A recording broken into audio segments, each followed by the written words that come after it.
சிங்கப்பூரில் driving licence வைத்திருப்பவர்களுக்கு புதிய update பற்றி இந்த வீடியோவில் முழுவதுமாக பார்க்கலாம். சிங்கப்பூரில் வரும் டிசம்பர் 15 முதல் கிளாஸ் 3 மற்றும் கிளாஸ் 3A ஓட்டுநர் உரிமம் கொண்டவர்கள் அதிகபட்சம் 3000 கிலோ நிகர எடை கொண்ட மின்சார லாரிகள் மற்றும் மின்சார மினி பஸ்களை ஓட்ட அனுமதி பெறுவார்கள். 2040ஆம் ஆண்டுக்குள் சுத்தமான எரிசக்தி வாகனங்களுக்கு நாடு முழுவதும் மாற்றம் செய்யும் தேசிய இலக்கை கருத்தில் கொண்டு இந்த மாற்றம் மேற்கொள்ளப்பட்டதாக காவல்துறை தெரிவித்துள்ளது.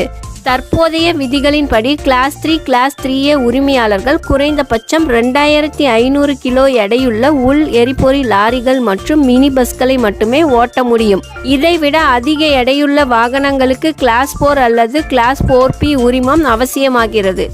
ஆனால் மதிப்பீட்டுக்கு பிறகு அதிகபட்சம் 3000 கிலோ எடை கொண்ட மின்சார லாரி மற்றும் மினி பஸ்கள் 2500 கிலோ எடையுள்ள ICE வாகனங்களின் கையாளும் பண்புகளுக்கு ஒத்ததாக இருப்பதால் கிளாஸ் 3 மற்றும் கிளாஸ் 3A உரிமையாளர்கள் இவற்றை பாதுகாப்பாக இயக்க முடியும் என போக்குவரத்து போலீஸ் உறுதிப்படுத்தியுள்ளது. இந்த மாற்றம் டிசம்பர் 15 முதல் அதிகாரப்பூர்வமாக அமலுக்கு வருகிறது. இதைத் தொடர்ந்து சட்ட திருத்தங்கள் மற்றும் அமைப்பு மேம்பாடுகள் அடுத்த ஆண்டு மேற்கொள்ளப்படும். மேலும் அந்த வரம்பை மீறும் வாகனங்களை இயக்க கிளாஸ் 4 ஆர் கிளாஸ் 4B உரிமம் இன்னும் தேவை என்றும் அந்த அறிக்கையில் கூறப்பட்டுள்ளது.